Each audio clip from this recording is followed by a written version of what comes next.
Good morning, everyone. Welcome back to Witches of the Moon. I'm your Monday hostess, Natalie.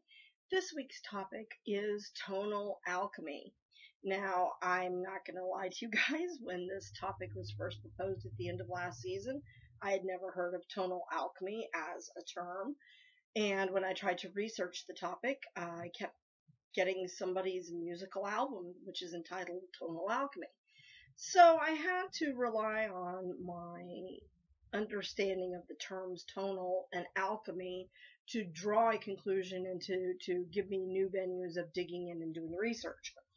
Now, if you take the term tonal, what does that refer to? Well, it can refer to either someone's underlying attitude or their underlying situation. So, for example, if I tell you that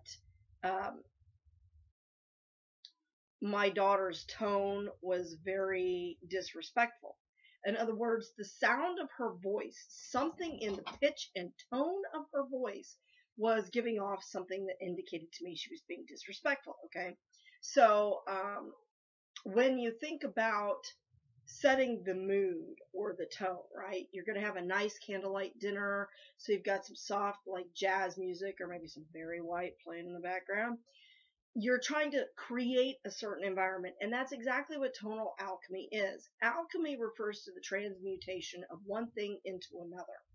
So tonal alchemy, therefore, would refer to the use of sound to create or to change a specific environment. Think of it this way. When you're at the movies, when everything's all light and happy and it's great, and then all of a sudden the music changes and it goes, you know that shark is looming up on the swimmer, that Jason Voorhees is right around the corner, even if you haven't heard the yet, or that Michael Myers is standing there with a knife and somebody's not going to get out of this situation. You know that's coming just by the tone that is set by the music, okay?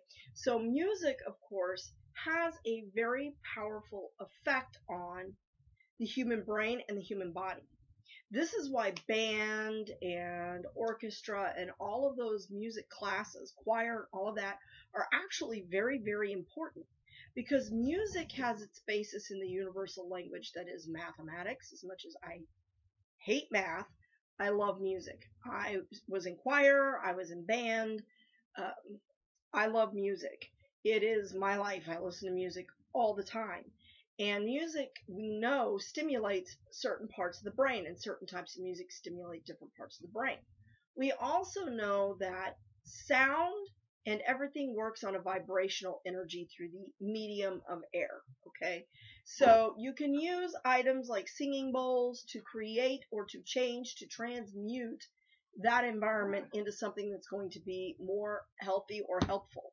That's why sound healing is so very important, because they have found that even clapping can break up negative vibrations. Excuse me, the dogs are wrestling and they're going to knock over my coffee. I'm going to kill someone. And I just realized I'm wearing my Doctor Who shirt with my Dollop cup. I'm having a Doctor Who day. Yeah, my mini pitty and my miniature dachshund are having a wrestling match over here. She's much stockier than he is. I wish I could turn the camera around and show you. Let's see if I can do that.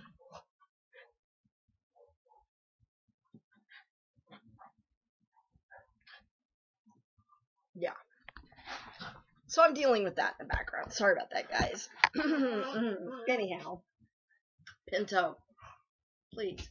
So anyway, that is what tonal alchemy is. It is the use of sound to transmute a vibrational energy in the area or around the person, or even within the person themselves. So that's how singing bowls work.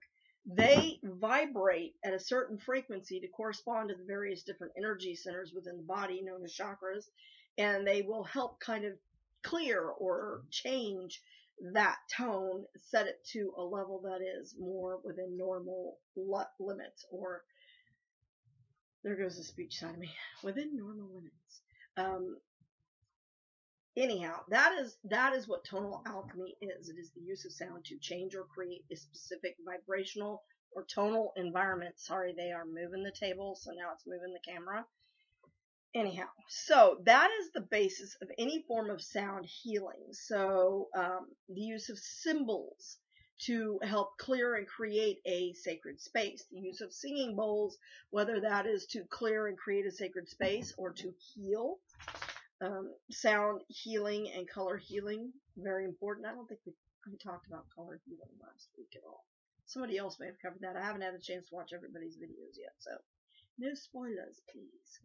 Anyway, I really feel that tonal alchemy is a powerful tool, and actually it is something that I was using without even realizing it. I just never put that term on it before, because I will often sing, or I will use my singing bowl, or I only have one. It's C right now. I'm trying to get the rest. I really would like to have a set like they have at Lightwork or Sanctuary. Crystals, gorgeous.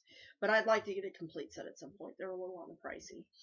But things like that, I use different various forms of sound to help clear my sacred space before a ritual or before, something of that nature. Sometimes even before I do a working, I'll clear out a space.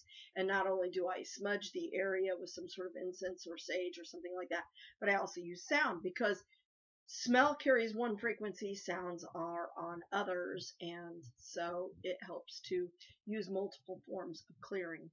So that was my definition of tonal alchemy and some ways in which I use it. I use it primarily, really I use it in my office too. When I go into my office, or if you've ever been in a massage therapy place, a lot of times they have that nice, what they call spa music. It's that new age tonal music playing. It's done purposely to create an environment which is relaxing.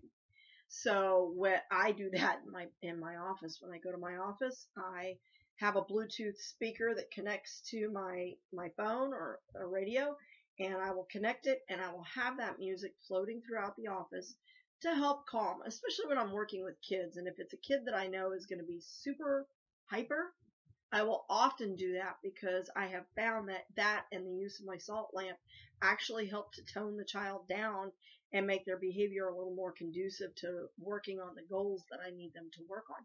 So, Pinto, better knock that crap off. Anyway, tonal alchemy. That's one form. I am quite certain you're going to get far more information about this topic from some of the other hosts, but this video is meant to serve as an introduction to the remainder of the week. I hope you all have a wonderful afternoon, a wonderful week. I hope your Emilk was blessed and beautiful.